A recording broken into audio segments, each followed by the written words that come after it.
ജിയോയ്ക്ക് bill നൽകാത്തതിലൂടെ പൊതുമേഖലാ സ്ഥാപനമായ BSNLന് 1750 കോടിയോളം രൂപയുടെ നഷ്ടം. അടിസ്ഥാന സൗകര്യങ്ങൾ പങ്കിട്ടതിലെ 10 വർഷത്തെ ബിൽ നൽകിയില്ലെന്ന് C&AG. കേന്ദ്ര സർക്കാരും അംബാനിയും തമ്മിലുള്ള ഒത്തുകളിയാണ് ഇതിലൂടെ പുറത്തെത്തിയിരിക്കുന്നത്. അടിസ്ഥാന സൗകര്യങ്ങൾ പങ്കിട്ടതിലൂടെ റിലയൻസ് ജിയോ ഇൻഫോ ലിമിറ്റഡിന് ബില്ല് നൽകാത്തതിനെ തുടർന്നാണ് പൊതുമേഖലാ സ്ഥാപനമായ BSNLന് 1757.76 കോടി രൂപയുടെ നഷ്ടമെന്ന് CAG കണ്ടെത്തിയത്. 2014 മുതൽ 24 വരെയുള്ള 10 വർഷത്തെ ബില്ലാണ് ജിയോക്ക് നൽകാതിരുന്നത്. BSNLന്റെ ടവറുകളിൽ ജിയോ ഉപയോഗിക്കുന്ന LTE സാങ്കേതിക വിദ്യക്കാണ് പണം നൽകേണ്ടിയിരുന്നത്.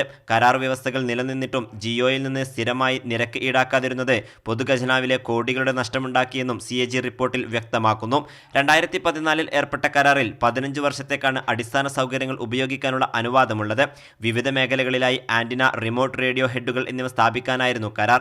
കരാറിൽ ഉൾപ്പെടാത്ത സാങ്കേതിക വിദ്യകളായ FTT, TDD എന്നിവയും ജിയോ സ്ഥാപിച്ചതായും റിപ്പോർട്ടിൽ ചൂണ്ടിക്കാട്ടി. ഇതോടെ BSNL ജിയോയ്ക്ക് വേണ്ടി ഒത്തുകളിച്ചെന്ന ആരോപണവും ഉയർന്നു.